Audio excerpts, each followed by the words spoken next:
J'aimerais vous souhaiter d'abord la bienvenue à toutes et à tous pour ce débat.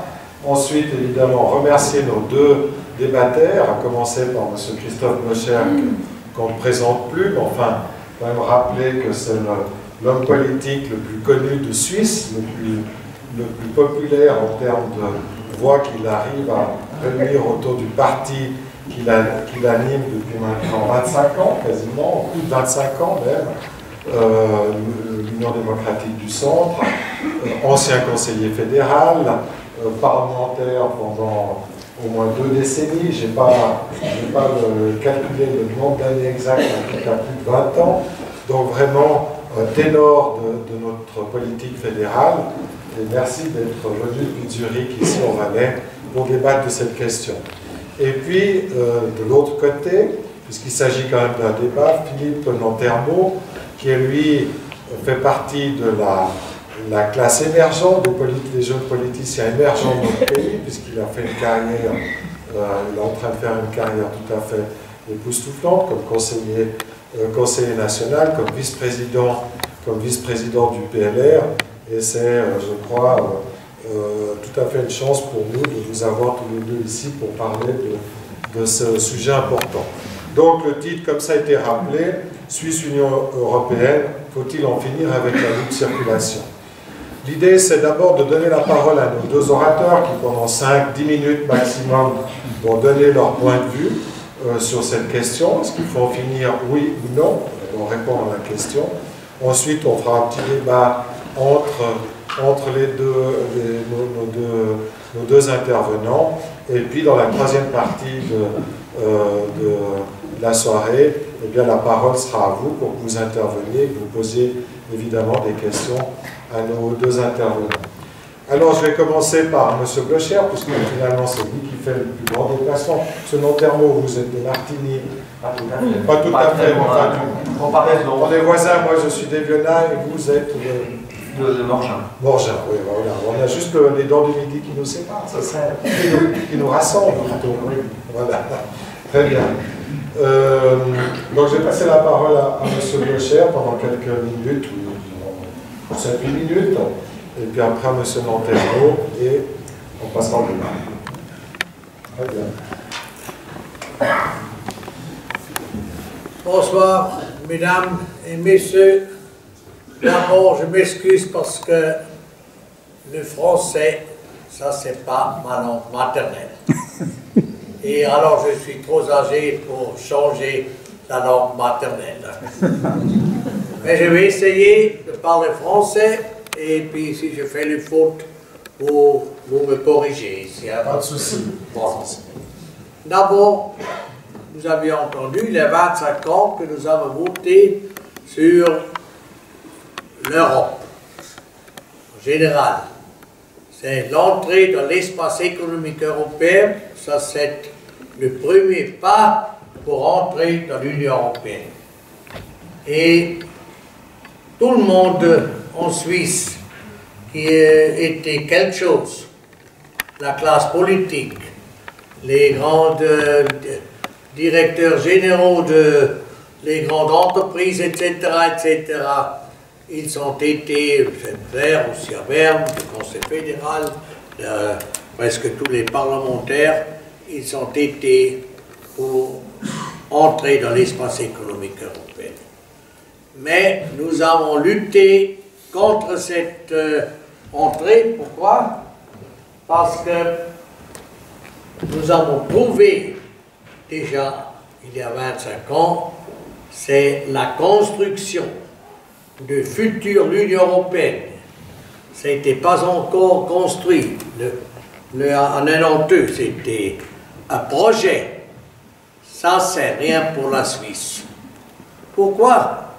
Parce que c'est un autre, plus ou moins un État, c'est l'Union européenne qui commande, et la Suisse, il ne peut pas décider sur le futur, et nous avons la démocratie directe en Suisse.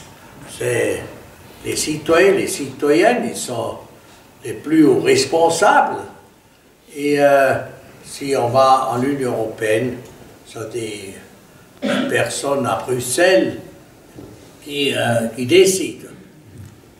Et deuxièmement, c'est une construction trop grande.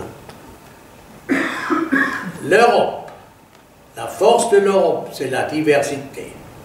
C'est presque tous les pays, ils ont une différente histoire, différentes mentalités, différentes langues, etc. La Suisse, c'est la Suisse, l'Allemand, c'est l'Allemagne, avec une histoire d'Allemagne, français, italien, etc., etc. Et on ne peut pas faire une unanimité avec ces différentes mentalités.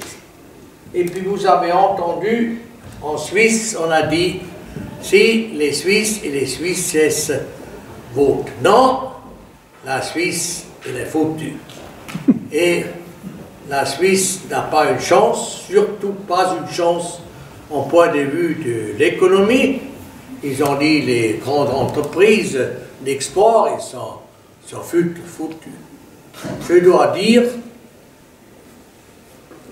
aussi dans ce temps, j'ai toujours responsable et après et aussi le possesseur d'une grande entreprise d'export. C'est M. Chemie au canton de Grison et nous existons encore, hein. Mais les Suisses et les Suisses ils disent non. Et la Suisse est dans une meilleure situation que les autres pays de l'Union européenne. C'est ça la réalité. Pourquoi? Parce que la force de la Suisse, c'est pas l'unanimité avec tout le monde, c'est la spécialité. Aussi nos produits sont les spécialités. Pour ça, il est possible qu'on peut produire dans un pays comme la Suisse, avec les plus hauts salaires de l'Europe, et exporter, parce que ce sont les spécialités.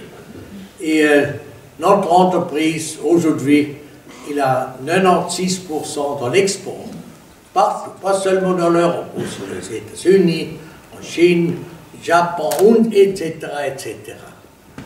Et moi, je suis convaincu, toujours, comme un industriel, comme politicien, il faut regarder que la Suisse reste la Suisse dans les meilleures chances. Et la votation, il y a 25 ans, la votation, 80% des personnes, ils ont voté, hein, en Suisse. Ça, c'est rare, hein, c'est 25.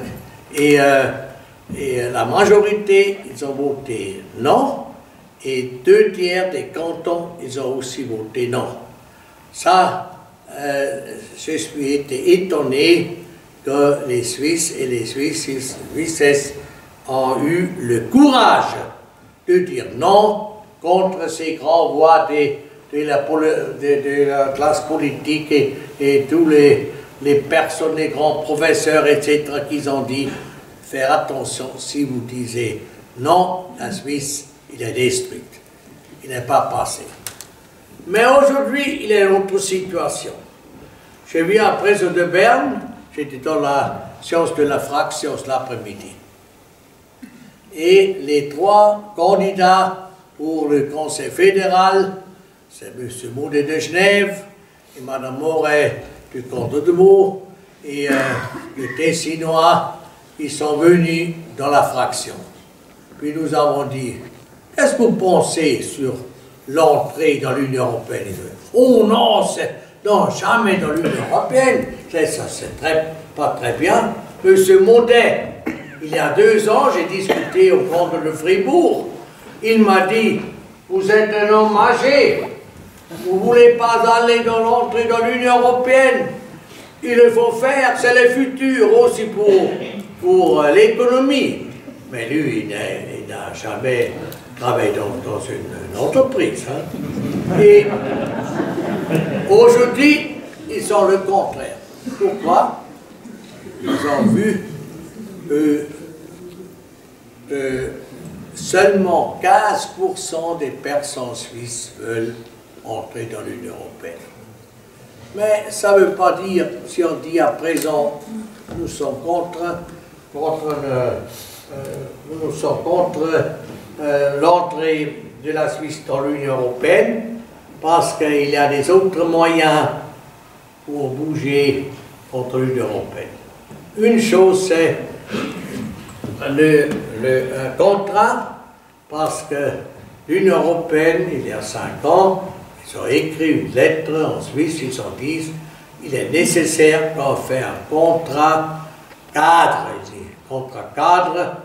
avec une liaison constitutionnelle. Ça veut dire la Suisse, il est nécessaire qu'elle écrit un contrat, qu'il est obligatoire pour le futur, on prend les règles, les lois de l'Union européenne en Suisse, automatiquement, dans tous les domaines où on a des contrats bilatéraux. Et deuxièmement, si on a des difficultés entre la Suisse et l'Union européenne, c'est le cours de l'Union européenne qui décide. Et malheureusement, le Conseil fédéral et la majorité des partis, sauf l'UDC, les autres partis, ils ont dit ça il faut faire. Si on fait ça, mesdames et messieurs, c'est clair, on perd chaque année un peu plus de la souveraineté de la Suisse. Vous n'avez plus une chance de faire les règles et le futur propre, parce que ce sont des autres qui décident. Et plus ou plus, au fin, nous sommes membres de l'Union européenne sans une votation. Alors, vous voyez, il faut faire attention, il ne faut pas signer toutes les choses.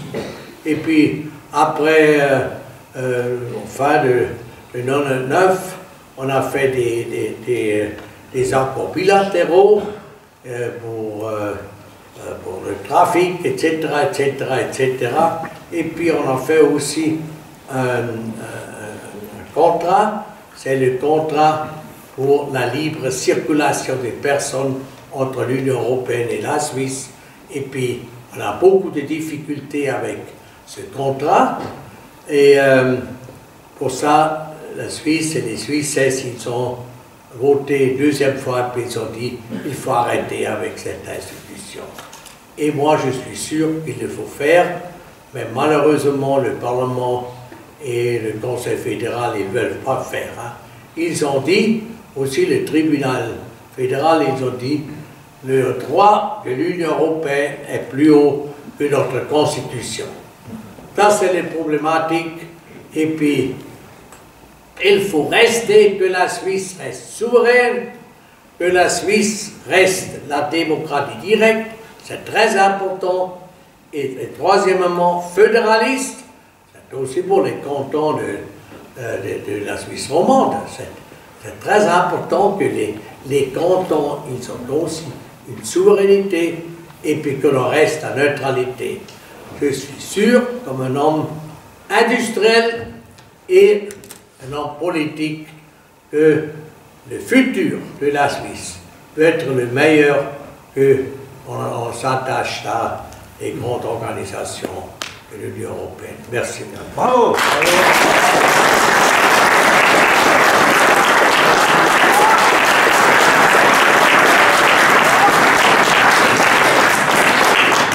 Merci Monsieur Moret pour ce rappel. Je vais maintenant passer la parole à Philippe Lanterneau. Vous avez dépassé un petit peu, on a 12 minutes, donc vous avez un petit peu de rap, comme on dit en français. Merci beaucoup. Monsieur le conseiller fédéral honoraire, si je crois la nomenclature, mesdames et messieurs, merci beaucoup pour l'invitation. Je tâcherai de ne pas parler trop vite. Je crois que c'est un de mes défauts et vous faites l'effort que je salue de parler en français. Si je devais parler en allemand, je crois que je n'aurais pas tenu un quart d'heure aussi bien que vous ce soir. Mais je partage une bonne partie de ce que vous avez dit tout à l'heure. Mais il faut être clair.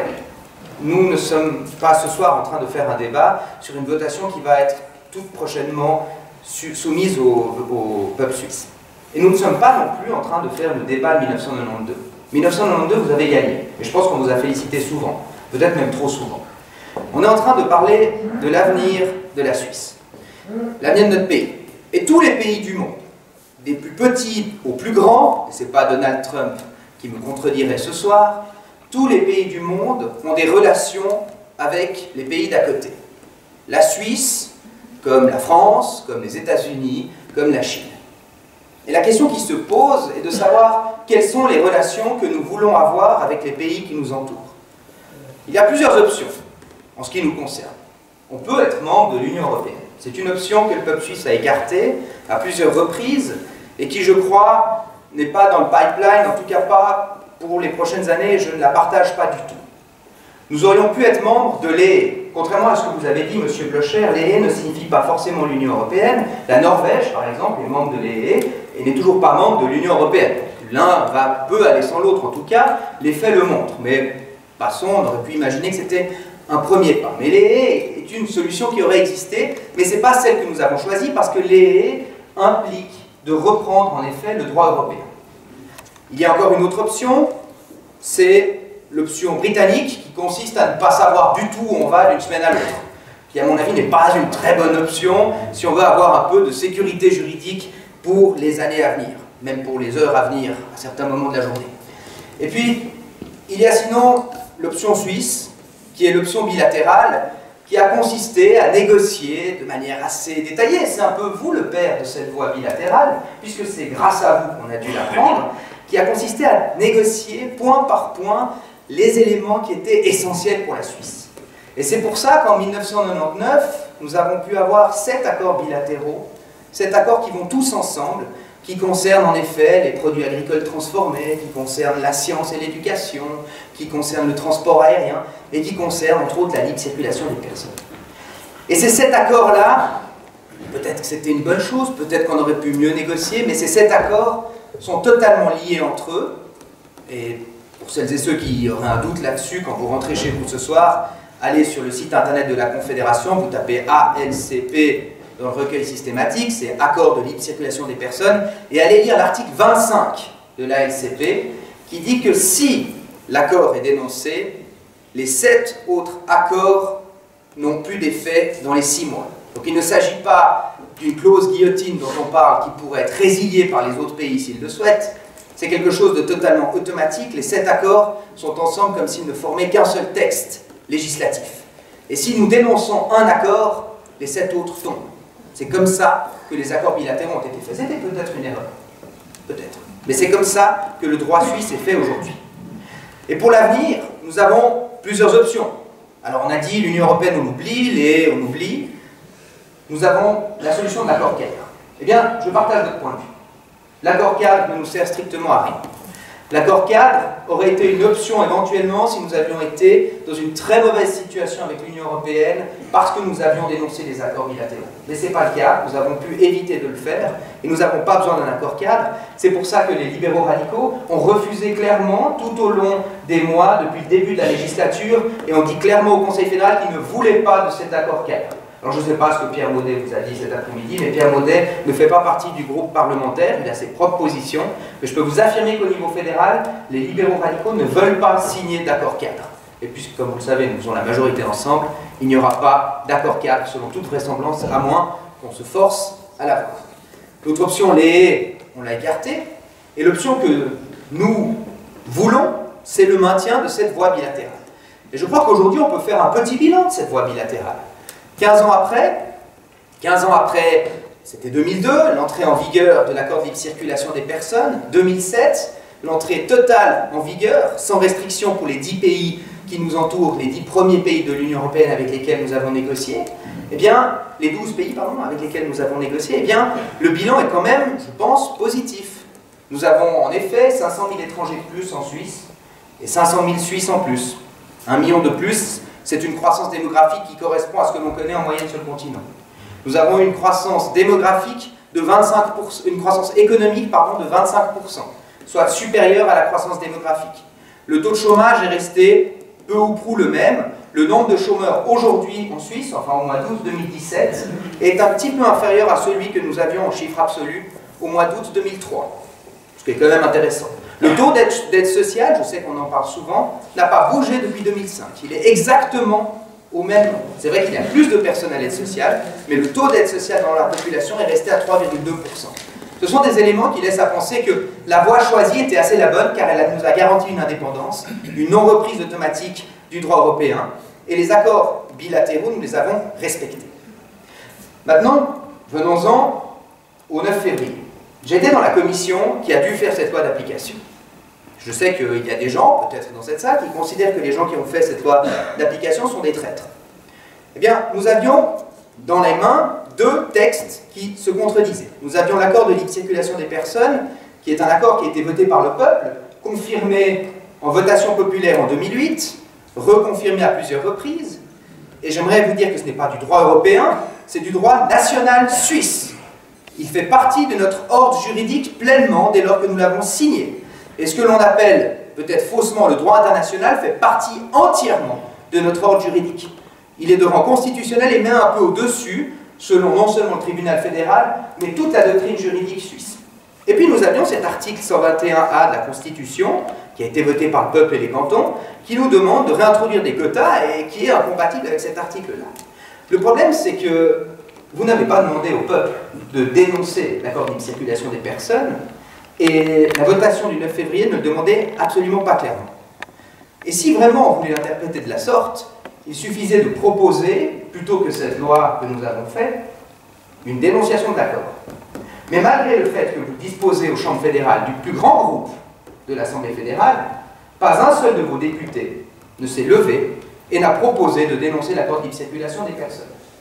La commission où je siégeais, et les protocoles le prouveront peut-être un jour, montre très clairement qu'il n'y a à aucun moment eu la possibilité émise par un membre de votre parti de dénoncer l'accord de libre circulation des personnes. Peut-être que vous attendiez que je le fasse, ou que quelqu'un de la gauche le fasse à votre place, mais étant donné que je suis partisan de cet accord, ça aurait été un peu gonflé d'attendre que ce soit nous qui demandions cela. Alors au final, nous sommes allés jusqu'au bout avec une loi qui ménageait la chèvre et le chou, et qui finalement, on en viendra peut-être tout à l'heure à mon avis, permettra de réduire la pression migratoire sur les gens qui sont dans une situation difficile, sans pour autant renoncer aux accords de libre circulation des personnes. Parce qu'il y a quand même une dernière voie qui est possible. Si nous ne voulons pas de l'Union européenne, si nous ne voulons pas de l'EE, si nous ne voulons pas d'accord cadre, si nous ne voulons pas de la libre circulation des personnes, eh bien il reste la voie turque, qui est aussi une voie, c'est-à-dire de ne pas avoir d'accord avec nos voisins. C'est pas forcément beaucoup mieux quand on est un pays comme la Suisse, qui importons 70% de nos biens de l'Union européenne, qui exportons 50% de nos biens dans l'Union européenne, et qui malheureusement devons au quotidien travailler avec ces pays-là. Et pour ces raisons, je crois que la voie bilatérale dans laquelle vous nous avez mise est la bonne, et je me battrai pour maintenir cette voie-là, pour aller ni plus loin, mais pas non plus pour faire un pas en arrière. Je vous remercie.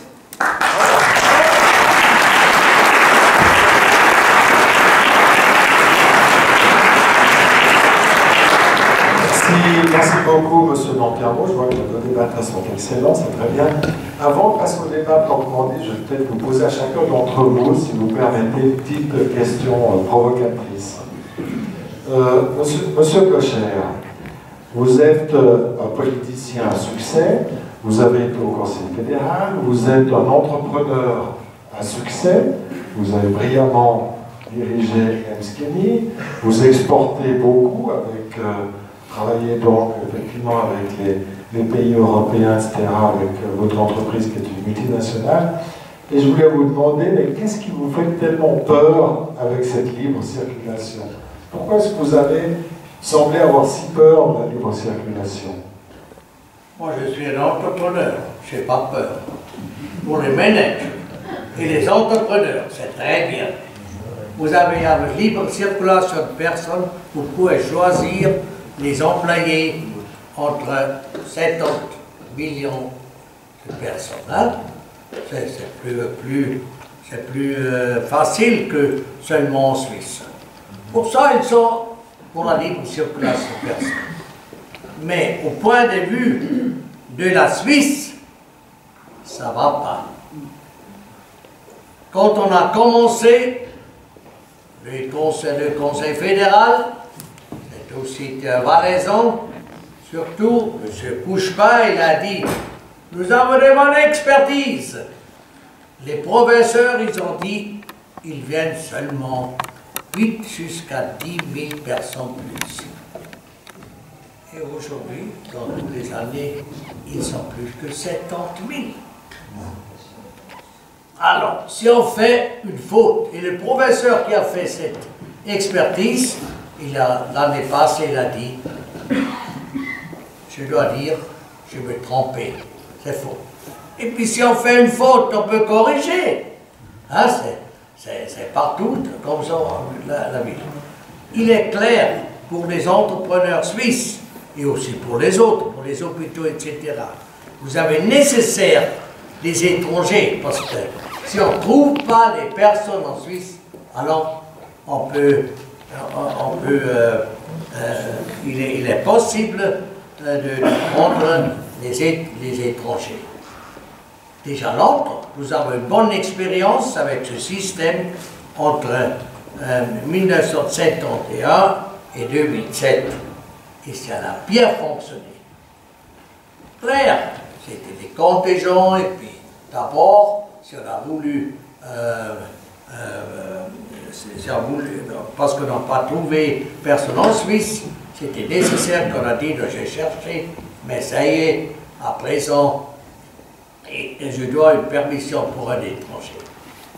Et après, la libre circulation du personne. Et pour les radicaux, ça c'est pas un système qui peut fonctionner. Les grands économistes, ils sont très libéraux. Par exemple, Milton Friedman, c'est très libéral, hein, il a le prix de Nobel. Il a dit, vous pouvez faire la libération avec presque tous, mais pas avec les personnes. Ou vous ne faites pas un État social, autrement ça ne marche pas. C'est un Américain qui a dit ça. Hein? Et en Suisse, les conseils fédéraux, ils ont dit, oh, vous avez l'expertise, oh, ça fait rien, etc. Et les problèmes que vous avez à présent avec les personnes qui n'ont plus que 50 ans, etc. C'est clair pour un entrepreneur. Il dit, oh, je cherche des jeunes personnes, des autres pays. Vous avez dit, c'est un succès. Nous avons beaucoup de personnes qui déjà, à présent, ils n'ont pas de travail, qui sont venus. Par exemple, c'est le chiffre de la semaine passée. Bulgarie, 90,9% sont travaillés en Suisse. C'est clair, c'est des personnes qui sont venues, ils sont restés, ils ont eu un travail pour 4 semaines, et après, ils peuvent rester. Pendant 5 ans, ils ont le droit pour être soutenus. Pologne, 7,8%. Vous voyez, ça sont les grands chiffres. Hein? Et aujourd'hui, il n'y a plus de personnes de l'Allemagne en Suisse qui n'ont pas de travail. Et puis ça, on paye, les autres payent ça. Avant 77, nous avons eu en Suisse environ 1,2, 1,5 dans les grandes crises. Par exemple, la récession, plus que 3%. Mais aujourd'hui, c'est plus que 3%. C'est normal, hein, c'est normal, c'est toujours. Et ça augmentera. À présent, l'économie marche bien, partout, pas seulement en Suisse. Mais vous verrez, ça ne reste pas comme ça. Si l'économie va en bas, vous avez des gros problèmes. Pour ça, les Suisses et les Suisses ils ont décidé il faut arrêter avec ce système. Nous avons dans le contrat les clauses, qui vous avez le problème, on peut changer le contrat, etc., etc. Personne n'a fait quelque chose pendant 3 ans. Et à présent, il faut faire une nouvelle initiative. Nous avons décidé aujourd'hui dans un petit comité le texte pour dire alors la libre circulation des personnes, ça c'est le droit des personnes des autres pays pour venir en Suisse, travailler en Suisse, soutenir en Suisse, etc., etc. Il faut arrêter. Très bien. Merci.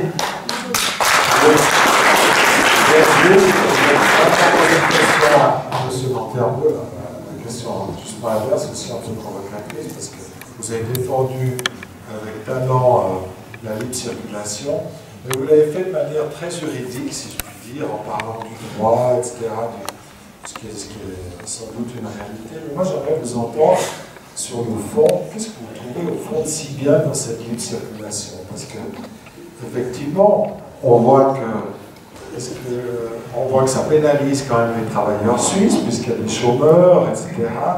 On voit qu'il y a quand même une immigration là. Il faut quand même aussi donner raison sur ce plan à M. Blocher. Au fond, qu'est-ce que vous trouvez de si bien et qu'est-ce que vous reprochez à ce vote du 9 février qui tente de mettre des limites? Je ne parle pas en termes juridiques, mais sur le fond, sur le fonctionnement de l'économie, sur la société suisse, etc. Bon, et puis après, on passera au débat, justement. Mais je ne suis pas là pour présenter la libre circulation des personnes comme étant la panacée, une solution à tous les maux, ou quelque chose forcément d'extraordinaire. Et je pense que c'est vrai qu'il y a des problèmes avec la libre circulation des personnes dans bien des domaines. Et ceux qui diraient l'inverse vous mentiraient. Et c'est pas ce que j'ai dit tout à l'heure.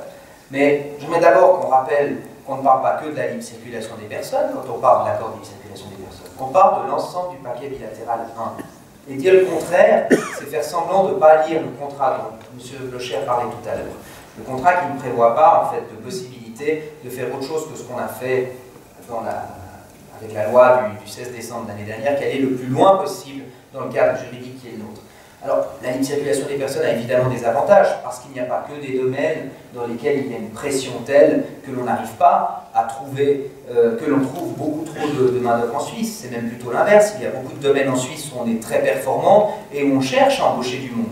Et on va le chercher en Europe, parce que c'est là qu'on a les personnes qui sont le plus proches de nos manières de fonctionner, et c'est plutôt un succès de ce point de vue-là. D'ailleurs, pendant toutes ces années-là, le nombre de chômeurs, en chiffre absolu, n'a pas du tout explosé. Il a suivi la courbe de la population, il est même aujourd'hui plus faible que ce que l'on connaissait il y a 15 ans. Donc la réalité n'est pas aussi vilaine qu'elle paraît être. Pour un employeur, c'est quand même plus agréable si vous avez une entreprise dans l'informatique, dans les biotechnologies, dans la pharmaceutique, qui sont des secteurs importants en Suisse. Si pour engager quelqu'un, vous n'avez pas besoin de passer par toute une procédure administrative. Mais vous avez, M. Blocher a totalement raison quand il parle de travailleurs âgés, quand il parle de personnes qui sont dans des secteurs qui ont de la peine à trouver du travail en Suisse parce qu'il y a déjà un retour au chômage. Et qu'est-ce qu'on a fait pour ces gens-là? On a mis en place la loi du 16 décembre, qui devra entrer en vigueur, et je pense qu'il faudrait quand même lui laisser sa chance à cette loi-là. Elle demande quoi? Dans un secteur d'activité, si vous avez plus que 5% de chômage, l'employeur a l'obligation de passer par les ORP, qui au passage en prennent un peu pour leur grade parce qu'on exige d'elles un peu plus de travail et on a des problèmes avec le SECO, mais on exige des ORP plus de boulot. Mais l'employeur doit passer par l'ORP et il a l'obligation d'entendre au moins 3 candidats pour pouvoir se faire une idée de la qualité des candidats suisses sur le marché du travail. Ces gens-là auront l'occasion de mettre en avant leurs compétences et on ne pourra pas directement embaucher un employé en France. Ça, c'est une réalité concrète qu'on a mis en place sans avoir besoin de mettre en bas tout le paquet bilatéral et se placer dans une situation d'inconnu complète. Deuxième élément, les mesures d'accompagnement pour lutter contre le dumping salarial sur le marché du travail. J'aimerais quand même rappeler qu'au niveau fédéral, ces derniers mois, on a mis en place des mesures beaucoup plus strictes pour lutter contre le dumping salarial, avec notamment des amendes beaucoup plus élevées que ce qu'on connaissait par ici. On les a multipliées, si ma mémoire est bonne, par 20. Et puis on a introduit en même temps la possibilité d'exclure ces entreprises du droit de travailler en Suisse. Quelle est la moindre des choses, vous le direz. Et vous savez qui s'est opposé à ces mesures d'accompagnement? C'est le PLR suisse-allemand et l'UDC. Et ce sont les PLR romans qui ont fait passer ces mesures d'accompagnement parce que pour nous, qui sommes proches de la France et proches de l'Italie pour certains, on voit la problématique de la pression des travailleurs détachés de l'Union européenne et des tricheurs contre lesquels on doit en effet travailler. Mais ça, ce sont des mesures concrètes. L'autre mesure consiste à détruire tout ce qu'on a mis en place pendant 20 ans qui a des défauts. Et personne prétend qu'il n'y a pas de défauts. Mais il n'est pas nécessaire de détruire tout le système parce qu'il y a quelques Bulgares qui se promènent en Suisse sans poste de travail et mettre en bas tout un système qui fait qu'on fonctionne bien avec la France, l'Italie et l'Allemagne qui sont, et vous ne me contredirez pas, quand même autrement plus importants pour la Suisse que ces pays assez éloignés. Merci. Très bien.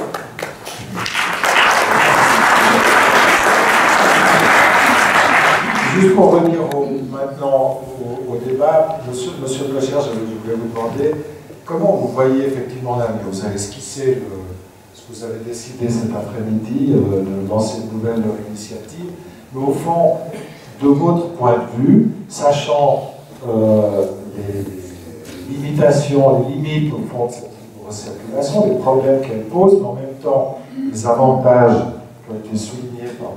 Lanterneau, comment vous voyez notre avenir? Qu'est-ce qu'il faut faire? Qu'est-ce que vous suggérez pour sortir de cette impasse, sortir de cette difficulté? Alors, c'est un théoricien qui dit les avantages. C'est la théorie. Je ne sais pas, vous avez quelle question? Je suis regardé pendant. Oui. Non, vous savez, vous êtes juriste à moi, et puis on peut bien tourner les choses. Hein. Ouais. Bon. Non, il faudrait regarder dans la pratique. D'abord, les contrats bilatéraux. Ils ne sont pas si importants pour l'industrie, pour l'économie. Le grand contrat que nous avons depuis 7 ans, c'est le contrat de libre-échange. Et puis nous avons déjà longtemps. Et deuxièmement, vous avez aussi la liberté d'exporter avec WTO. OMC, Organisation mondiale du commerce. Oui, c'est le deuxième. Et troisièmement, les contrats bilatéraux, ils sont surtout importants pour l'Union européenne, pas pour la Suisse. Par exemple, le plus important contrat, c'est le contrat de trafic, du nord au sud. Pour ça, nous avons fait les 2 lignes. L'Utsperg, les 2 lignes pour l'Europe. C'est pas pour nous. Je ne suis pas contre ça, s'il est nécessaire pour les Hollandais, l'Allemagne et puis l'Italie, etc. Mais ça, c'est un contrat bilatéral. Vous croyez que, à cause de la guillotine, la clause de guillotine, les Européens disent « Ah, c'est fini avec ce contrat. La Suisse pourrait faire, vous pouvez fermer si vous voulez, sans un contrat. » Madame Merkel, après la votation sur l'initiative de masse la Suisse a décidé qu'il faut arrêter la libre circulation de personnes.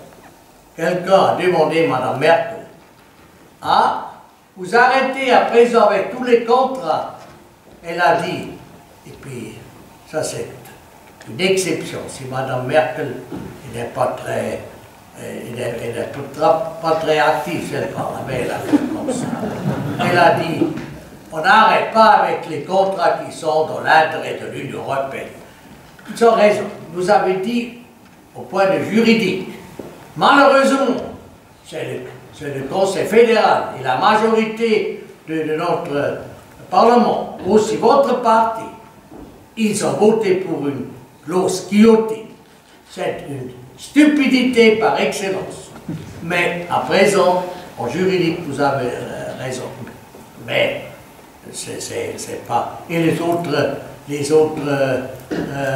accords bilatéraux pour les produits de l'agriculture, c'est peut-être utile pour les deux parts, je ne sais pas.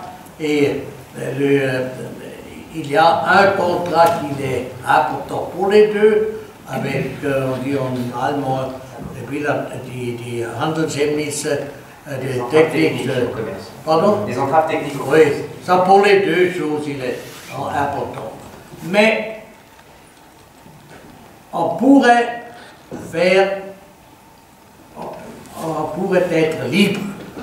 Et puis c'est pas une catastrophe. Mais longtemps, la libre circulation des personnes, vous verrez, ça donnera les grands problèmes dans le pays. Vous voyez à présent, pourquoi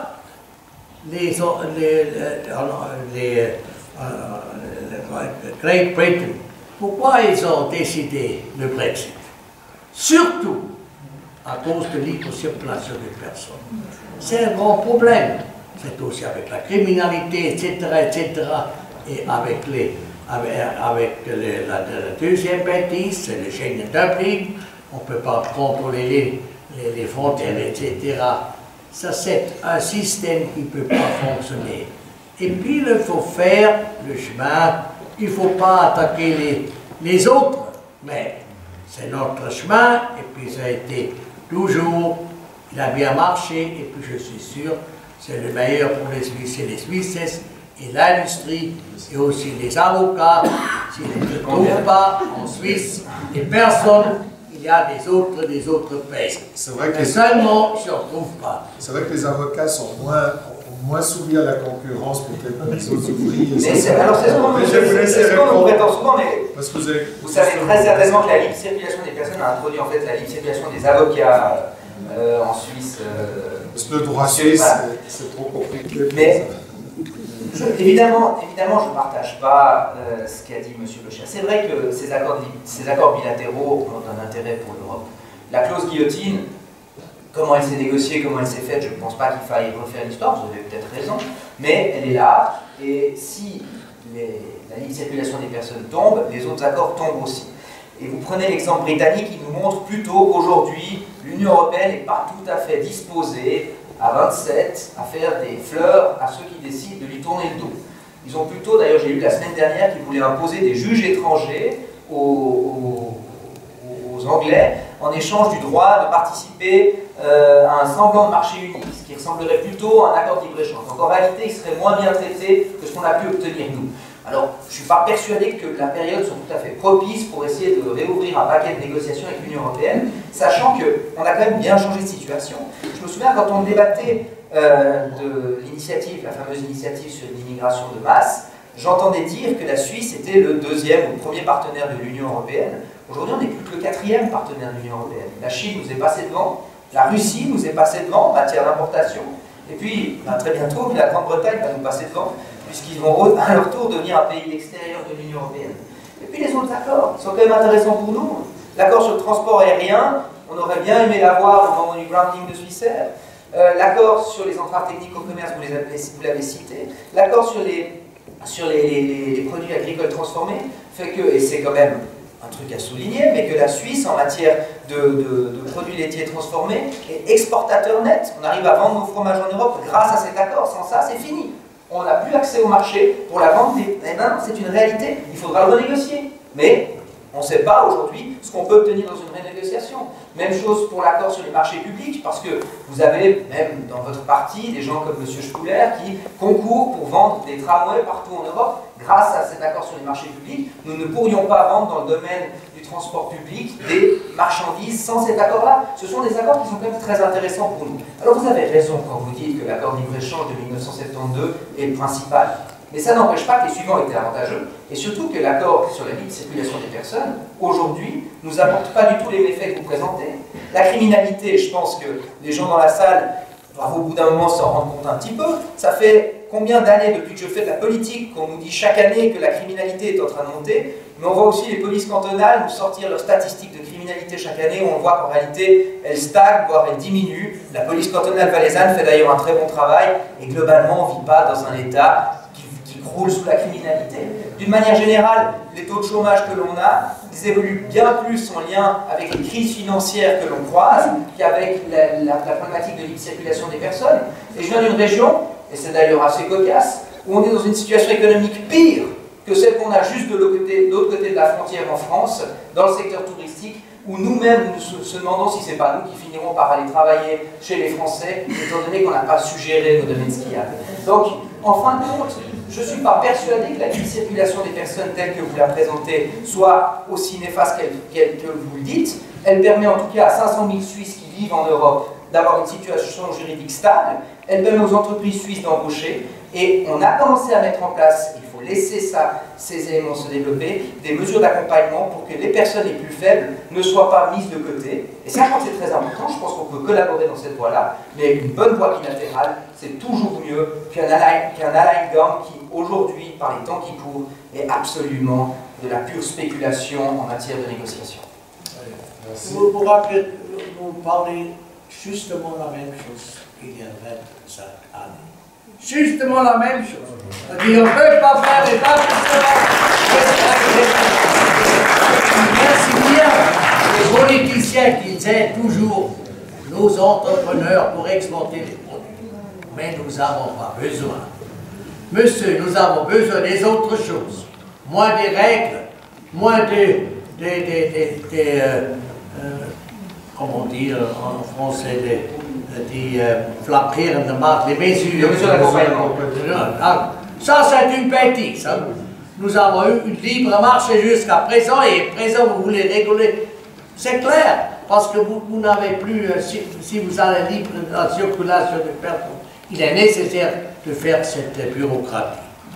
Et regardez, la relation entre la Suisse et les autres pays, aussi de l'Union européenne, c'est une bonne réalisation, aussi avec les contrats bilatéraux, mais sans des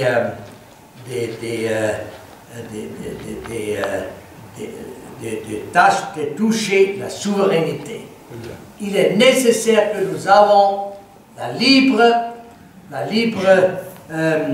possibilité de changer les contrats, de réaliser les contrats, de faire des autres contrats, et puis à présent vous avez fait un système, les contrats bilatéraux,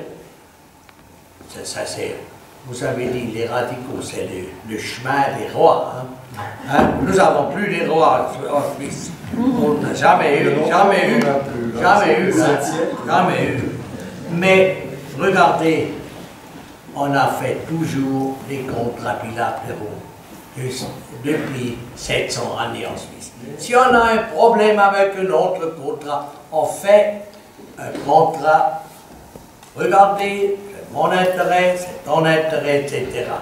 Mais pas pour toucher la souveraineté. Mais à présent, vous avez les contrats libéraux, les contrats bilatéraux, et puis l'Union européenne a dit il faut sauver les contrats bilatéraux, mais si vous voulez faire ça, il faut faire un cadre, un contrat de cadre avec des liaisons institutionnelles. Merci bien que vous avez dit que vous êtes contre ça. On verra. Notre parti, au commencement de cette année, dans le Conseil national, je n'étais plus dans le Conseil national, mais ils ont dit, dans le programme, il est ce contrat cadre, ils ont dit, on ne le fait pas. Il y a eu seulement un parti, c'est l'UDC qui a. Vous étiez déjà dans le Conseil national au commencement de cette année. Mais tout le monde a voté pour ça. Mais Claire, vous dites, ah, ben, il faut faire attention. Qu'est-ce qu'il est dedans? Le sens, la motif, et puis le but de ce contrat. Il y a seulement une chose, c'est écrit.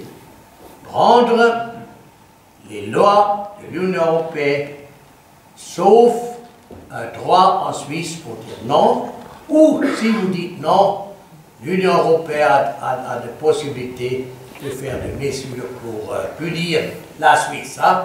Merci bien, monsieur, pour la grande liberté des contrats bilatéraux. Hein? Juste une réponse, puis après je pose la question. Mais, monsieur Blocher, bon, je refais ma profession de foi en ce qui concerne le contrat cadre, si ça peut vous rassurer. Mais quand le Parlement a fait la voie bilatérale, vous avez peut-être voté contre, mais vous étiez à Berne, moi je n'y étais pas, je n'avais même pas le droit de vote à l'époque. Et puis aujourd'hui, cette voie bilatérale, on l'a devant nous. Mais cette voie bilatérale, elle n'atteint pas du tout notre souveraineté. Cette voie bilatérale, elle ne prévoit pas la reprise automatique du droit européen. Cette voie bilatérale, c'est des contrats que l'on a signés librement, on les applique. Et si on n'en veut plus, j'ai jamais dit le contraire depuis le début de la soirée, on est libre de les dénoncer. Et on assume ce qui va avec. Et si on les dénonce, on ne peut pas exiger des autres qu'ils acceptent de renégocier ce que nous voulons. Quand on négocie, on est toujours deux autour de la table. Alors vous pourrez me dire, l'Europe a intérêt à... Peut-être j'ai tort, peut-être vous avez raison, peut-être que c'est l'inverse. Mais un tien vaut mieux que deux tu l'auras, on sait ce que l'on a sur la table, c'est les accords bilatéraux tels qu'ils sont aujourd'hui.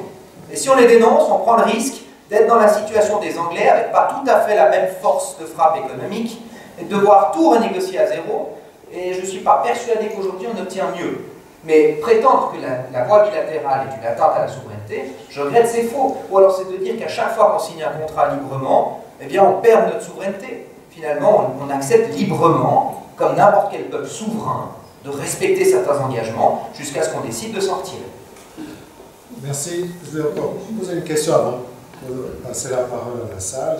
C'est de revenir sur les avantages économiques d'une solution ou d'une autre. Parce que, monsieur Blocher, vous dites effectivement qu'on conçoit, enfin, c'est évidemment une thèse qui se tient, mais en même temps, quand on est entrepreneur, on a besoin d'un cadre défini, on a besoin d'un cadre précis, on a besoin d'une sécurité, si on peut dire, juridique, pour savoir dans quel contexte on évolue, on peut exporter, etc., engager du personnel. Donc, est-ce qu'il ne faudrait quand même pas mieux maintenir ces bilatérales qui ont des défauts, mais qui fixent un cadre défini qui permet à nos entreprises de s'épanouir? Et, disons là, les résultats économiques ces dernières années marchent plutôt en faveur des bilatérales, parce qu'on voit que notre économie se porte très bien. Donc, voilà, une petite question aussi pour vous. Nous ne sommes pas contre tous les contrats bilatéraux. Parce que ça, comme entrepreneur, je fais tous les jours des contrats bilatéraux. C'est dans le normal. Je n'ai pas le même nom. On dit en allemand zweiseitig oder les Suisses bilatéral. Si quelqu'un qui habite dans une maison et il y a un contrat libéral, un contrat bilatéral, c'est clair. Mais il y a un contrat que nous avons fait une faute aujourd'hui, parce qu'on a dit qu'ils viennent seulement 8 jusqu'à 10 000 personnes, et à présent ils sont 7 fois plus chaque année. Et puis on voit le problème, et dans le contrat il est écrit, on peut changer si vous avez le problème, et les Suisses et les Suisses, c'était décidé, il faut changer, mais le Parlement et le Conseil fédéral ne veulent pas faire. Et il y a aussi une clause, on peut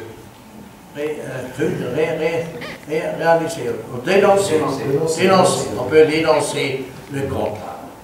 Et moi, je ne peux pas comprendre pourquoi on ne veut pas faire et qu'on veut encore faire un contrat cadre avec des liaisons institutionnelles. Ça, c'est dangereux. Hein? Après, vous ne pouvez rien faire. Il faut accepter les lois de l'Union européenne et puis il faut accepter le tribunal. Bon, il ne faut pas discuter parce que ce soir, il est à ma côté. Juste pour renverser la question de M. Lanterneau, oui, je parle. renverser la question. Est-ce que finalement, la vie d'un entrepreneur, c'est pas aussi prendre des risques, puisque c'est l'essence même de l'entreprise? Et au fond, est-ce qu'on ne pourrait pas simplement dénoncer cet accord bilatéral sur la libre circulation et puis essayer de renégocier les autres et prendre le risque, au fond, de la rupture, sachant que la vie est un risque, l'entreprise est un risque, et peut-être ce risque vaut la peine d'être couru. Ah, mais on peut prendre plein de risques, ça c'en est un. À titre personnel, je ne le prendrai pas et je ne pense pas qu'on doive gérer l'État comme on gère une entreprise. Le rôle de l'État, à mon avis, est d'offrir des conditions de cadre bonnes pour l'économie, d'avoir le moins de règles possibles, d'embêter le moins possible les entrepreneurs. Je suis assez pur libéral sur ces questions-là, mais je ne pense pas que le rôle, c'est de faire de l'aventurisme. Et là, j'aime bien la comparaison que M. Blocher faisait avec le contrat de bail. C'est vrai, là, on a un contrat de bail pour l'appartement, la cave, la place de parc et le Galta. Et puis, on nous dit, ouais, mais finalement, en fait, on voulait pas le Galta, donc on dénonce tout le contrat, et puis on dit, finalement, ils vont bien accepter de renégocier le contrat de bail au même taux 20 ans après. On n'est pas sûr, on n'est pas certain, et le risque est quand même très grand. Donc, je ne suis pas convaincu qu'il faille prendre un risque aussi large que ça. Et je maintiens, puisqu'il faut encore le dire, les accords actuellement en vigueur ne prévoient pas les tribunaux, ne prévoient pas toutes ces choses-là, et j'y suis opposé fermement. C'est pas uniquement ce soir que je le dis, on a eu l'occasion de le dire à plusieurs reprises, et je pense d'ailleurs que cet après-midi devant le groupe UDC, alors ils l'ont peut-être dit pour gagner vos voix, mais nos candidats au Conseil fédéral ont dû répéter qu'ils n'étaient pas favorables à un contrat cadre. Je peux vous promettre qu'ils l'ont dit devant notre groupe aussi. Et avant les élections,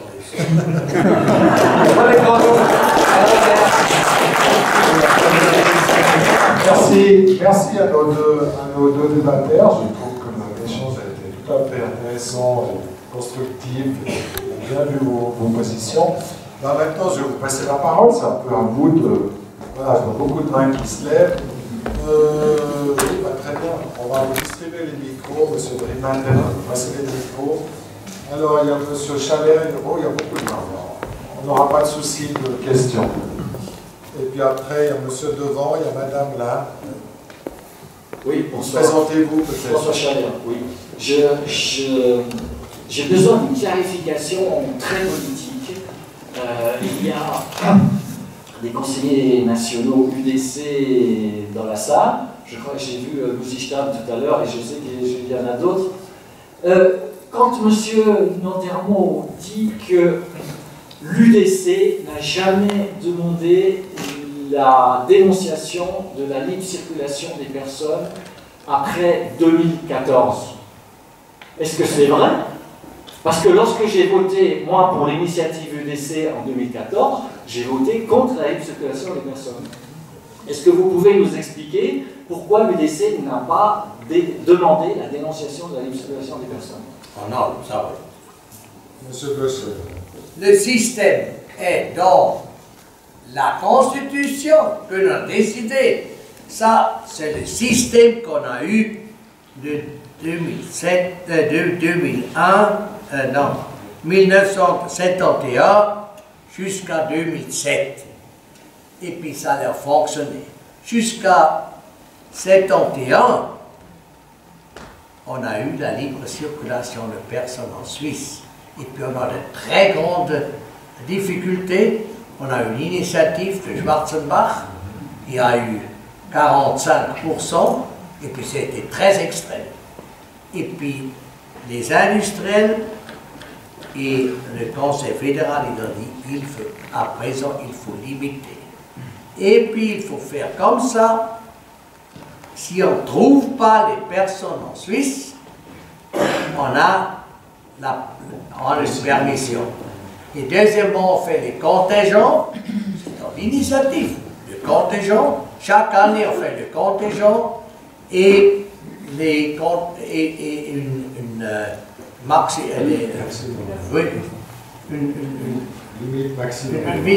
maximum. Et puis ça a fonctionné.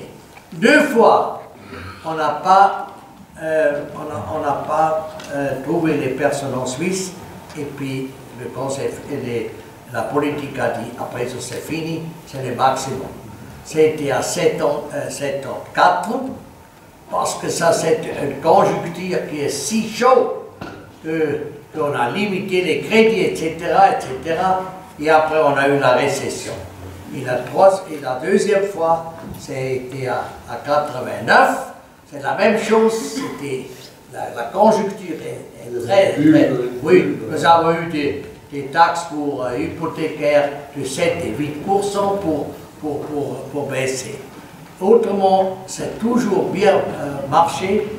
L'économie est montée plus que les 7 années passées. Les salaires, ils sont montés plus par personne.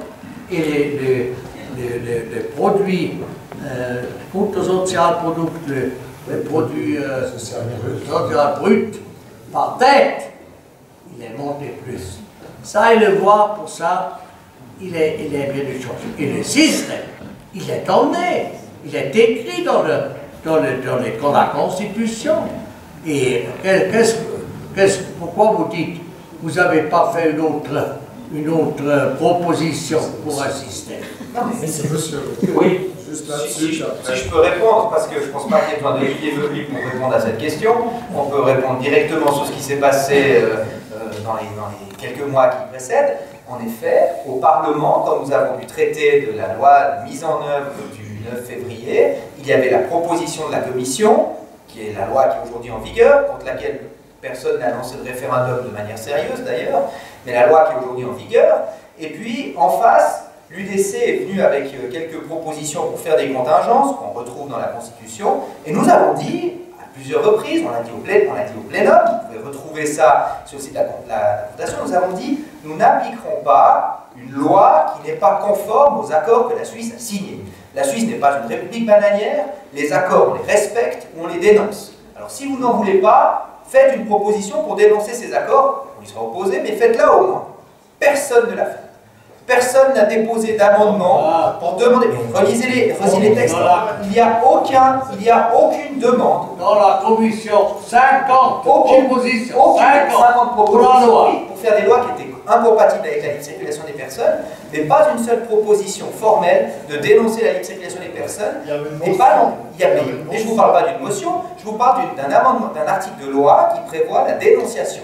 Et c'était dans ce cadre-là, ça n'a pas été proposé, et il était évidemment, ce projet de loi était évidemment bancal, puisqu'il prévoyait de contredire le droit international. Et ça montre d'ailleurs qu'en réalité, il n'y avait aucune volonté d'aller jusqu'au bout de la démarche, puisque tout ce qui était proposé était contraire au droit supérieur. Et vous pouvez lancer des motions. Une motion, vous l'acceptez, elle finit dans les choux platisés. Mais est-ce qu'on peut entendre un conseiller national là-dessus? Moi, ça m'intéresse, j'ai voté contre la libre circulation des personnes. Est-ce qu'un conseiller national UDC peut expliquer si oui d'abord, et ensuite pourquoi l'UDC n'a pas demandé la dénonciation dans l'accord de libre circulation? Oui, exactement. Je crois on peut laisser ça parce que dites seulement pour toutes les choses, c'est l'UDC, c'est l'UDC. Mais c'est encore la Suisse. Et puis c'est une constitution qu'on a décidée et puis que vous n'avez pas fait le vote. Mais dites seulement c'est l'UDC qui a fait les fautes. C'est l'habitude. C'est l'habitude. On va entendre un témoignage, monsieur, c'est ça? Alors, je laisse la parole. Venez devant peut-être. Oui. Bonsoir mesdames et messieurs. Merci mille fois d'être venus. Je m'appelle Luzi Stamm, de l'ACOI, vice-président de l'ASIN, et merci surtout aux organisateurs de ce soir. Et merci à aux orateurs et le médiateur. Oui, voilà, oui, ça très bien. Extra. Et merci surtout à M. Nantermo d'être venu aux ennemis. Merci beaucoup. Adversaire, c'est ça. Un adversaire, oui. Alors, juste sur cette question, M. Stamm. Évidemment, j'ai aussi des problèmes de m'exprimer en français, mais en principe, libre circulation, c'est extrêmement facile. Immigration choisie ou immigration subie. Cette phrase était fameuse en France. C'est très facile. Il s'agit de la question: est-ce que tout le monde a le droit de venir dans notre pays, comme M. Gaucher a dit? Moi, je suis le petit avocat, et s'il y a un Allemand qui vient envers moi et il me demande est-ce que j'ai le droit de venir en Suisse, je dis naturellement, malheureusement, naturellement oui. Vous pouvez apporter votre épouse, les parents, les enfants, et vous pouvez être automatiquement assuré de maladie. Et les Suisses le payent. Et 5 jours plus tard, nous avons les problèmes. C'est insensé. Et nous n'allons pas résoudre les problèmes de la Suisse sans résilier la libre circulation des personnes. Mais dans ce cas, il faut le demander. Dernière remarque, M. Chaler, par exemple, le 12 décembre 14, nous peut-être n'avons pas fait assez au sein de l'UDC, mais il y a la claire demande de ça, ce que vous avez dit. Je peux vous le montrer, j'ai les documents jusque-là. Alors, merci pour votre travail. Monsieur Stamm. Merci. C'était une motion. Oui. Donc, au moment de faire la loi, c'est quand même là qu'on a mis en œuvre, il n'y a eu aucune demande comme ça. Parce qu'il y a un mot en français, c'est noyer le poisson. concrètement, quand nous avons fait la loi, il n'y a eu aucune demande de ça. On peut faire. Et Merci. Merci, monsieur Stapp. On va passer le micro peut-être à madame, quand même. Laisser la parole à une dame, ici au deuxième rang. Madame avec les lunettes, madame. Bonsoir. Moi, j'aimerais parler avec monsieur l'avocat à gauche. L'enterrement, oui. Voilà. Je ne le connais pas, mais j'aimerais parler avec lui au sujet du... on ne comprend pas plus fort. Parlez plus fort, oui. J'aimerais parler avec celui qui est avocat, monsieur Andermont, c'est ça? Andermont. D'accord. Et qu'est-ce que vous voulez lui poser comme question? Eh ben, j'aimerais parler avec lui pour comprendre qu'est-ce que c'était tout à l'heure qu'il nous a expliqué, que si on refusait une loi dans le cadre... un désaccord, c'est-à-dire voilà. celui sur la libre circulation. Et moi, je pense que c'est une manière de nous faire peur. Oui. Très bien, merci beaucoup pour la question, monsieur Lanterneau. Est-ce que c'est un moyen de faire peur? Disons que... Menace, disons. Non, c'est pas une menace, c'est un article de la loi. Ah, peut-être, vous pouvez voir ça comme ça, mais vous pouvez aller voir la loi, elle est en ligne, elle est disponible pour tout le monde. C'est l'accord de libre circulation des personnes, l'article 25. Si vous le dites, c'est vrai de toute façon, mais je veux dire, c'est menaçant. Mais peut-être. Et un contrat, ça change. Non, un contrat, ça se renégocie. Toutes les entreprises le savent. Oui, un contrat se renégocie. Vous le connaissez peut-être au quotidien, un contrat se renégocie et se renégocie à deux toujours. Voilà, très bien. Monsieur, voilà, monsieur de la télévision, monsieur là, dame aussi au contraire. Bonjour, mon nom est Charles Paris. Je suis égyptienne d'origine. Je suis en Suisse depuis 78. J'ai des voisins suisses et étrangers. Et je m'entends très très bien avec mes voisins. Tous mes voisins. Plus fort, plus près. Oui, ça marche, pour mettre le micro comme ça c'est bien. C'est mieux. Oui. Parfait. Je dis, je suis étranger, je suis en Suisse depuis 78, je m'entends très très bien avec mes voisins, tous mes voisins. Seulement, il se trouve que je laisse rentrer chez moi les voisins que je souhaite rentrer quand je veux qu'ils rentrent. Et je ne les laisse pas rentrer quand eux, ils veulent rentrer. Je m'entends extrêmement bien avec eux tous, sincèrement. Je suis marié, je suis père de 2 enfants. Je vis la libre circulation en tant que Suisse, puisque je suis naturalisé suisse. Et la libre circulation, pour moi, n'est pas seulement le dumping salarial ou les emplois, c'est aussi du numerus clausus, parce qu'il y a quelqu'un qui est rentré 3-4 mois et puis qui reste 5 ans, il est là sur le marché du travail, il occupe une éventuelle formation pour mes filles qui sont nées en Suisse, à Genève. C'est un souci sincère que les mesures que vous préconisez ne couvrent pas et n'en parlent pas. Moi, j'ai toujours appris qu'on ne corrige pas une erreur par une autre erreur.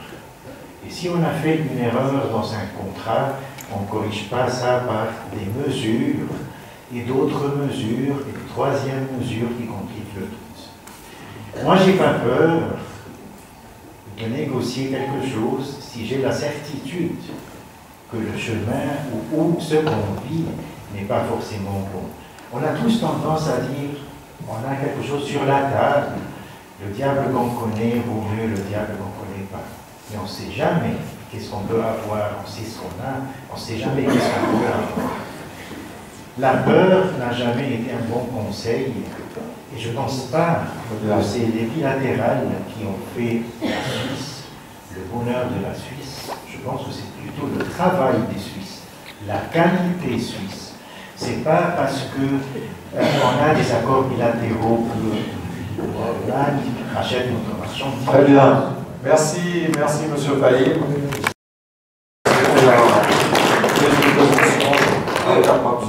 Non, mais je trouve que votre position se tient tout à fait si l'on considère que l'accord de circulation des personnes est une erreur. Je pense au contraire qu'il nous apporte plus qu'il nous enlève. et qu'il n'est dès lors pas judicieux de s'en débarrasser.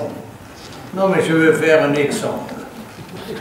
Si vous habitez dans une maison, j'habite dans une maison et nous avons des voisins. Nous avons une bonne relation entre les voisins. Mais si les voisins disent, à présent, toutes les portes sont ouvertes, tout le monde peut aller dans les maisons. Je dis non. Moi, je veux un peu contrôler et puis de dire, non, cette personne est bien venue, une autre n'est pas venue. C'est clair pour tous les jours. On n'est pas contre les voisins qu'on fait ça.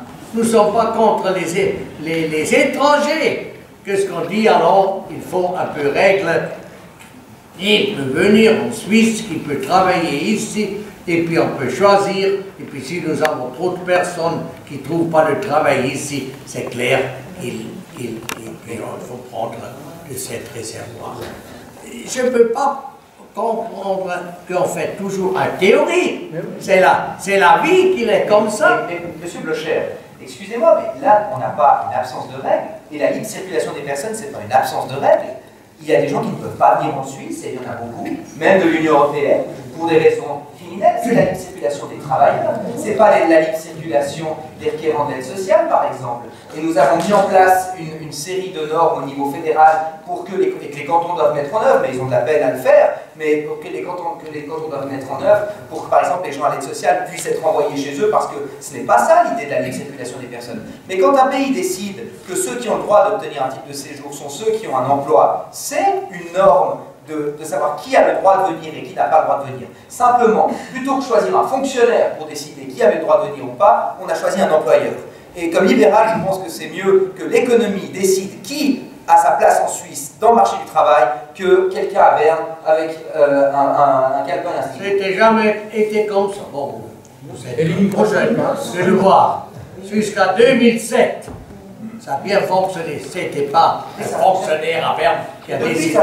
On a fait tous les années les pour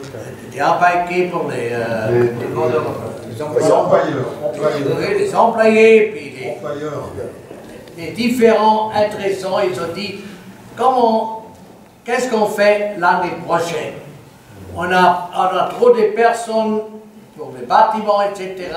Ici, on fait les contingents un peu plus bas, etc., etc.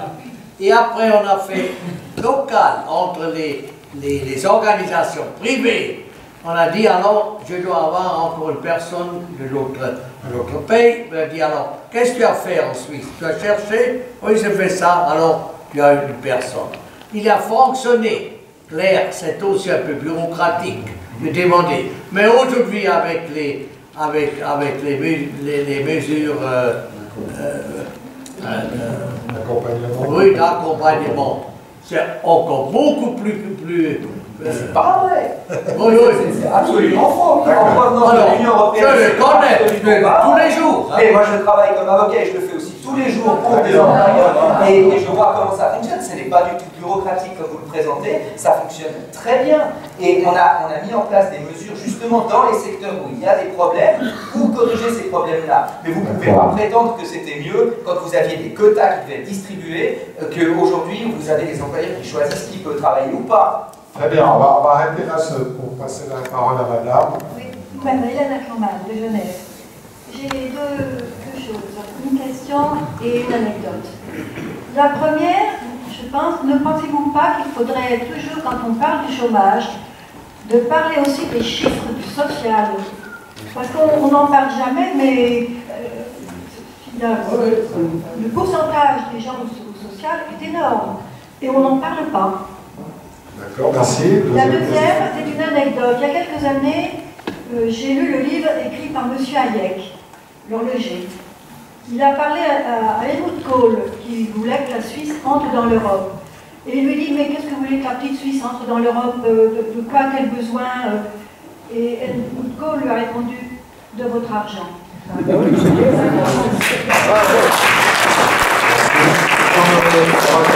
vais te laisser répondre sur le social. Oui, Monsieur Blocher, vous avez raison. On a parlé des chômeurs, on n'a pas encore parlé du problème social. ça augmente à deux choses. C'est clair. Si toutes les personnes de l'Europe peuvent venir en Suisse, sans un contrat, sans une place de travail, ils ont le droit de venir pour 3 mois, pour chercher un travail, et après on peut prolonger encore 3 mois. Ils sont ici avec toute la famille, avec les enfants. S'ils n'ont pas un travail, ils sont soutenus en Suisse, après les premières choses. Hein. Et deuxièmement, c'est Mme Sobarou qui m'a dit, il y a des communes, après 6 mois, qui n'envoient pas les personnes à la maison. Hein? Une famille avec 3 personnes, après 6 mois, dire alors, allez à la maison. Hein? C'est Mme Somarouka, merde, hein? C'est très clair, c'est pas elle qui le fait. Et deuxièmement, c'est la politique d'asile. Hein? C'est là. Oh oui, avec les provisoires. Pardon? La mission provisoire. Oui, provisoire. On a à présent plus que les réfugiés, les vrais réfugiés qui restent ici. Et pour ça, il y a, après 7 ans, c'est les communes, les villes qui soutiennent ça. À présent, nous avons des grands problèmes. Nous avons des communes, dans la Suisse allemande, je ne connais pas les chiffres de la Suisse romande, qui 15% de ménages de les communes sont pour ces cas. Et ça augmente, et ça augmentera encore beaucoup parce qu'on en passe du bon ordre. Il faut être très généreux avec les personnes, très généreux. Avec les vrais réfugiés, ils vont rester là. Mais les autres, ça ne va pas. Et provisoires, il y a eu ce département, hein. Les provisoires, ce ne sont pas des personnes qui restent toujours là. Mais aujourd'hui, ils restent toujours là. Et aussi, c'est le soutien dans la libre circulation des personnes. Nous sommes obligatoires pendant 5 ans de soutenir social et sur son Soit tous les jours, quoi. Et puis ça, c'est un grand problème. Alors, là-dessus, sur le social, on se rend. Alors, en ce qui concerne l'interprétation de l'accord de libre circulation des personnes, je partage l'avis de mon parti sur cette question qui consiste à dire que l'accord de libre circulation des personnes ne donne pas un droit illimité aux prestations de l'aide sociale. Et d'ailleurs, nous avons déposé une motion qui a été acceptée aux chambres dans le sens de la suppression des titres de séjour des personnes qui sont durablement à l'aide sociale en provenance de l'Union européenne. Mais il faut quand même savoir 2-3 chiffres. D'abord, le taux d'aide sociale chez les ressortissants de l'Union européenne en Suisse est beaucoup plus bas, en tout cas plus bas, ça dépend des années, mais il a toujours été plus bas que le taux moyen en Suisse.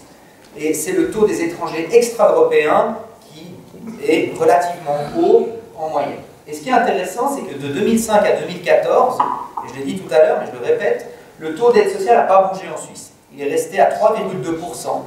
C'est très intéressant, on est passé de 238 000 personnes à l'aide sociale à 262 000. Il y a une croissance démographique. Et le taux est resté donc à 3,2%. Donc contrairement à ce qu'on pourrait croire, et malgré la révision de la loi sur le chômage, qui a aussi modifié la répartition entre chômage et aide sociale, malgré l'augmentation du nombre de personnes âgées qui bénéficient des prestations complémentaires qui entrent aussi dans les chiffres de l'aide sociale en termes de dépenses, et bien malgré tout cela, en réalité, avec la libre circulation des personnes, nous n'avons pas eu une augmentation du taux des personnes à l'aide sociale, et c'est pas moi qui le dis, c'est l'Office fédéral de la statistique. On n'est pas obligé de la croire. Mais même si ce n'est pas 100%, on passe de 238 000 à 262 000, ce n'est pas une explosion, sachant que M. Christophe Blocher l'a répété à maintes reprises, on a 80 000 personnes de solde migratoire positif chaque année. Très bien, merci monsieur. Mon nom est Albrecht de UDC Vaud. Question. Comment la Berne fédérale peut-elle se permettre de ne pas respecter la Constitution, c'est-à-dire du peuple souverain? Je rapporte actuellement à la votation d'immigration de mars. Donc elle est en contradiction, elle n'applique pas la Constitution. Voilà, c'est l'interprétation de monsieur, vous avez déjà répondu. Mais oui, on fait de parler de ça. Et pourquoi tu n'appliques pas cette loi? Mais parce que simplement, il y a en même temps un accord de libre circulation des personnes qui est de rang identique, même supérieur, qui est un traité qui est de rang constitutionnel, que la Suisse a signé et que nous devons respecter, les deux étant contradictoires. Si nous ne dénonçons pas l'un ou l'autre, nous devons trouver une solution qui permet d'aller avec les deux. Ou alors on en dénonce l'un, on dénonce à ce moment-là, on ne procède pas à cette immigration de masse qui nous vient des pays du Moyen-Orient. Alors il faut une initiative populaire claire, et je vous invite à la lancer. Le débat aura au moins le mérite d'exister pour dénoncer la libre circulation des personnes, plutôt que de faire des règles qui sont incompatibles avec d'autres règles qui sont de rang égal, voire supérieur. Bien. Oui, on va passer la parole à monsieur. Non, attendez. On va passer la parole à monsieur, et puis après, je vous en prie. Bonsoir. Monsieur Blocher, je viens de milieu pharma. J'aimerais vous dire qu'il faudra vous cloner. Brano Kolovic, 38 ans, né à Sarajevo, grandi en Suisse, fait des études à Genève, aux États-Unis et à Lausanne. J'ai travaillé chez Novartis à Nyon. 75% des employés étaient des frontaliers. 35% c'était des gens qui essayaient de pouvoir entrer chez Novartis. Habitant à Saint-Pré, la priorité est donnée toujours aux frontaliers. Madame qui parle de Genève, je pense qu'elle connaît très bien le problème. On prend des managers qui viennent de l'extérieur, États-Unis d'Amérique, Joseph Jimenez. Mais qu'est-ce qu'il sait de notre pays? Mais qu'est-ce qu'il sait de nos lois? Après 10 ans, j'aimerais lui dire Guten Tag, buongiorno. Je pense qu'il n'a toujours pas appris encore la langue du pays.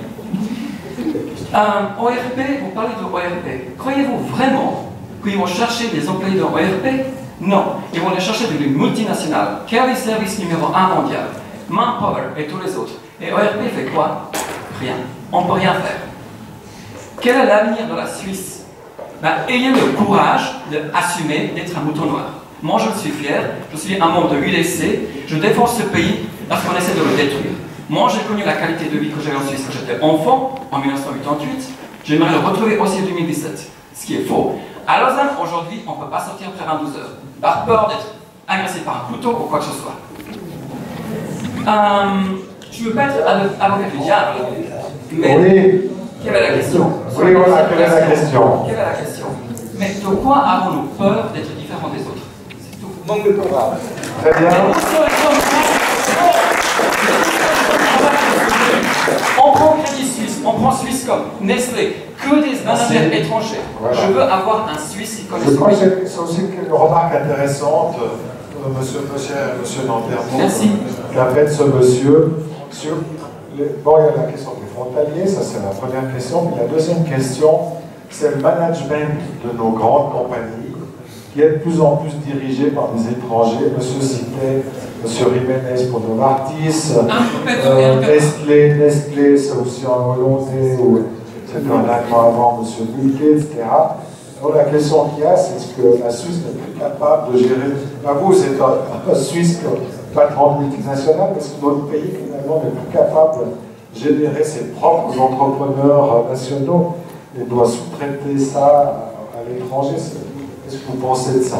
Donc, frontalier, et puis sur les managers internationaux. D'abord, pour le frontalier, nous avons un problème avec la libre circulation des personnes. Tout le monde, il peut venir travailler en Suisse comme frontalier s'il va à la maison une fois par semaine. On n'a plus les kilomètres qu'on a eu avant.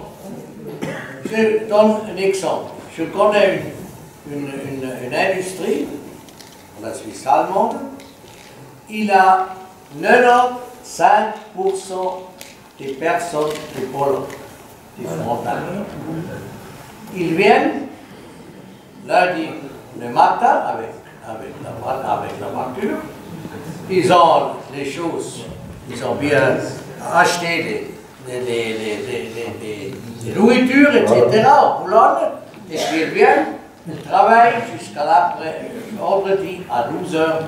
Et puis ils rentrent de nouveau avec le gars à la maison.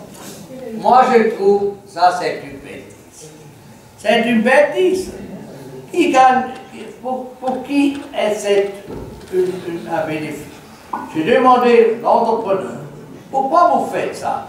C'est mieux si vous allez à la Pologne, parce que les personnes à Chantria ici, c'est clair, ils sont dans des petits demeures, là, c'est clair, etc. Il dit, ah, c'est mieux ici pour produire, lui à Bologne. J'ai parlé avec la même chose avec les Italiens à la frontière. Les entrepreneurs italiens, ils ont seulement les frontières. J'ai dit, pourquoi vous venez en Suisse de produire? Ah, ici on fonctionne. Regarde, en Italie, ça ne fonctionne pas. Mais pour longtemps, ce n'est pas une bonne situation. Et à présent, les managers, qui sont les étrangers dans les grandes entreprises. C'est clair, il faut prendre les personnes, les meilleures personnes pour diriger une entreprise. Mais il est quand même aussi un peu un problème, parce qu'il ne connaît pas la Suisse. Il ne connaît pas la Suisse. Et la Suisse, c'est très difficile de dire à quelqu'un, à un étranger, qu'est-ce que c'est la Suisse. Il ne peut pas comprendre. Hein. La souveraineté du commune, ça c'est pour un manager des États-Unis, ça on ne peut pas comprendre. Aussi pour un Allemand, c'est aussi difficile. Et pour un Français, vous savez aussi, parce que ce sont les centralistes, le fédéralisme n'existe pas. Mais, et puis moi je regrette qu'il n'y a pas assez de Suisses qui sont prêts de bon travail. Je regrette que nous n'avons pas assez des entrepreneurs. Alors, vous ne pouvez pas dire quelque chose à moi. Hein. Je suis un entrepreneur et puis mon entreprise, il y a un successeur, c'est une dame qui conduit et puis elle est construite encore au Conseil national. Et j'espère que les politiciens écoutent un peu l'entrepreneur surprise. Très bien, merci. Je vais revenir un peu sur ces deux aspects frontaliers du management étranger. Sur l'aspect des frontaliers, c'est un débat qu'on retrouve évidemment dans les villes frontalières.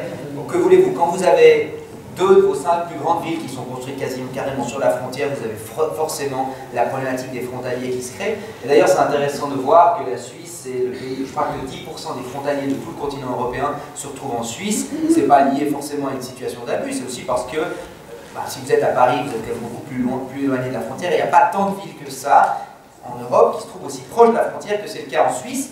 Quand même 2 des 5 qui sont construites sur la frontière.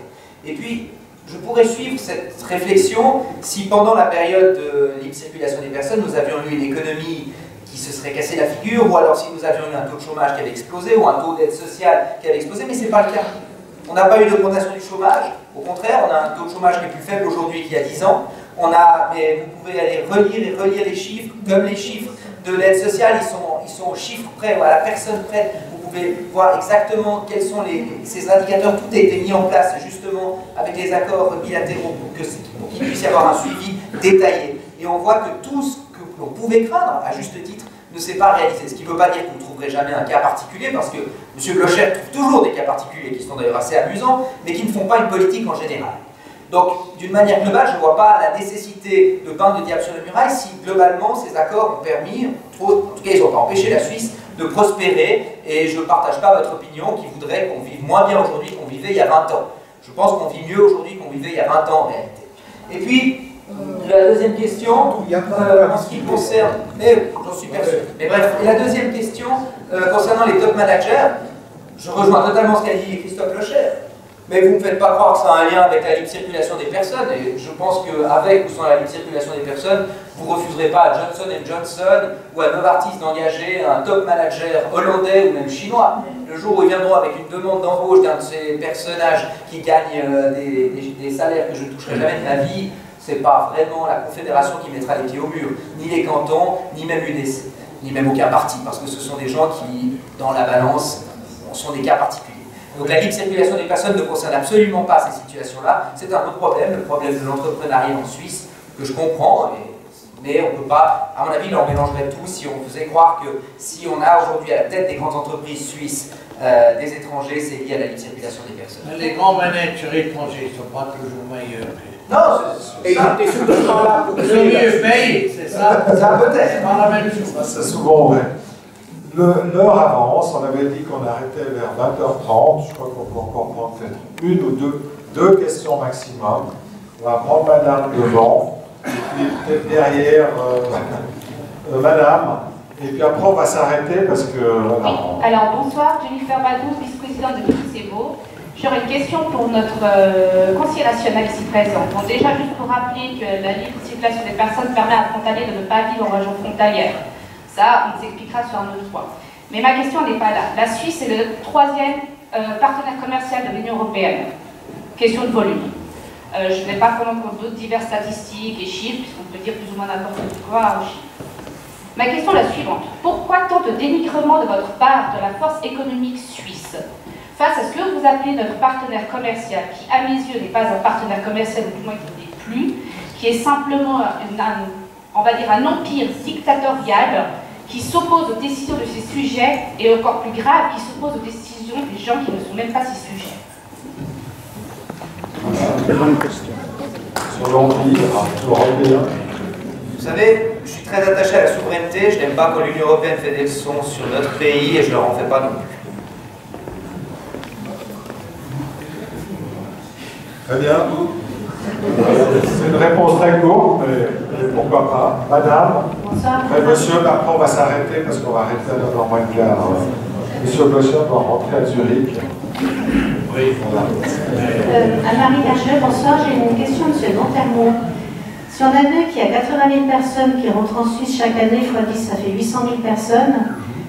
Est-ce que vous imaginez que la Suisse va absorber combien de personnes d'ici 10 à 20 ans? J'ai cru lire dans plusieurs comptes rendus que si l'initiative a été acceptée en 2014, c'est parce que la qualité de vie en Suisse a baissé. Alors je ne parle pas des niveaux de vie, mais de la qualité de vie, notamment en lien avec les embouteillages, avec les CFF, les trams qui sont constamment surchargés, avec les prix des appartements qui ont augmenté un peu partout.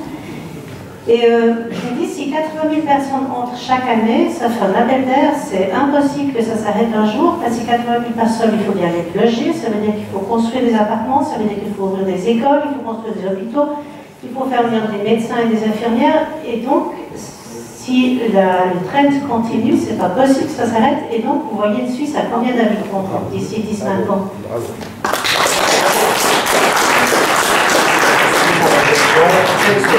C'est une très bonne question. Alors, le problème, c'est que le chiffre de 80 000, en fait, c'est pas tout à fait 80 000, c'est 76 000. Laissez-moi terminer.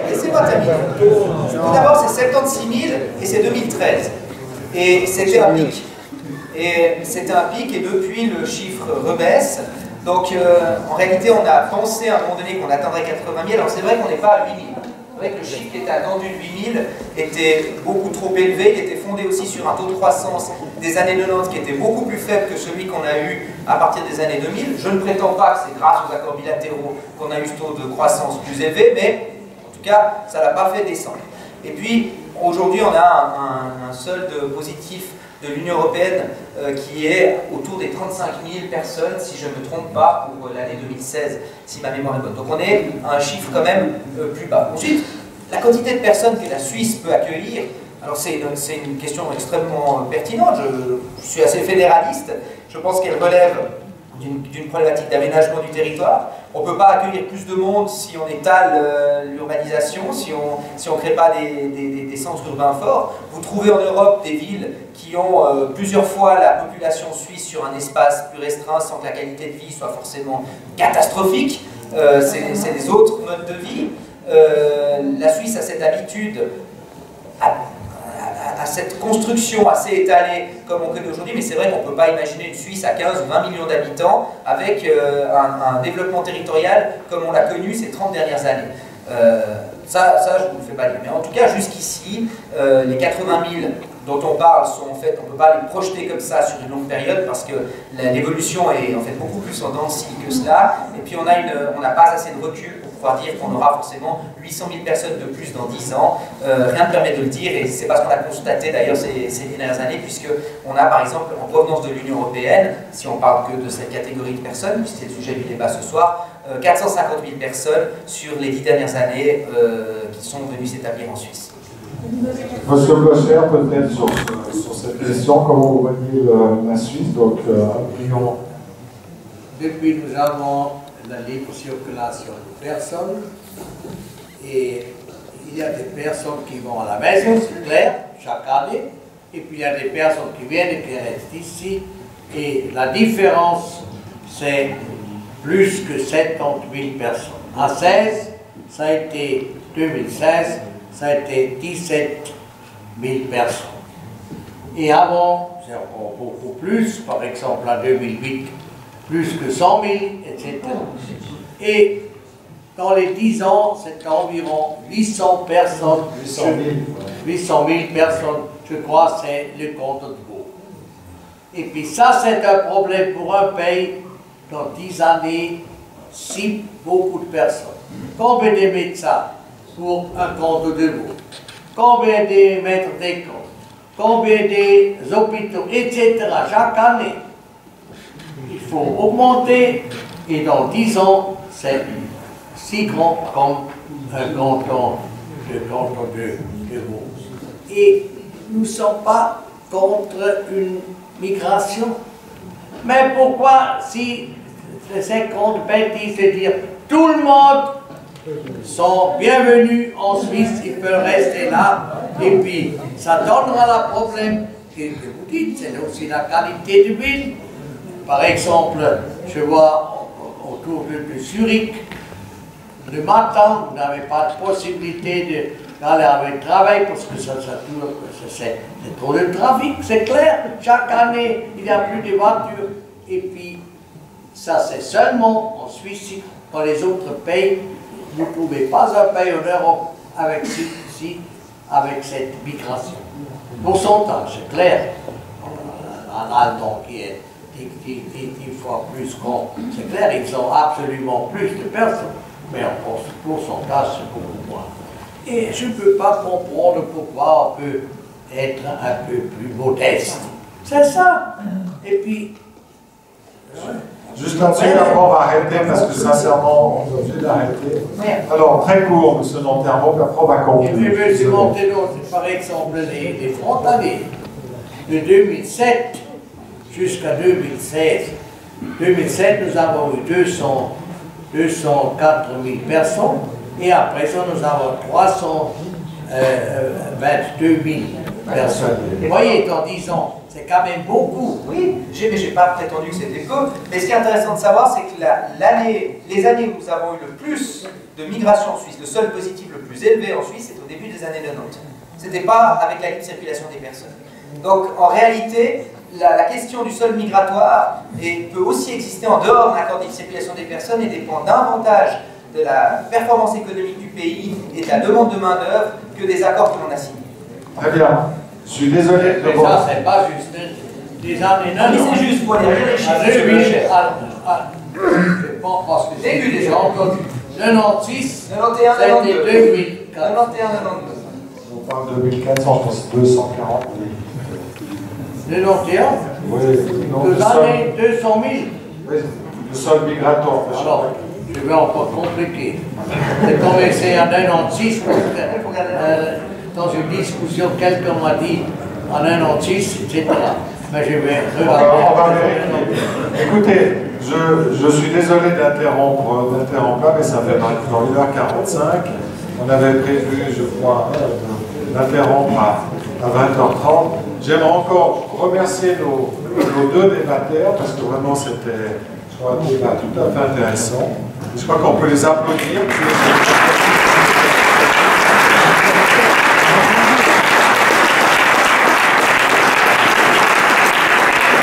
Aussi vous remercier d'avoir participé parce que je sais qu'il y a beaucoup de gens qui auraient aimé poser des questions, on peut peut-être encore discuter pendant quelques minutes.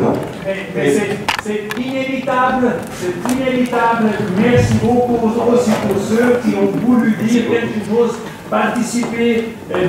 Ça sera très bien possible dans les 5 années qui viendront. D'abord, collectionner les 100 000 signatures, plus tard la votation devant le peuple, nous aurons assez de possibilités de nous exprimer. Merci. Très bien. Alors, bon retour chez vous,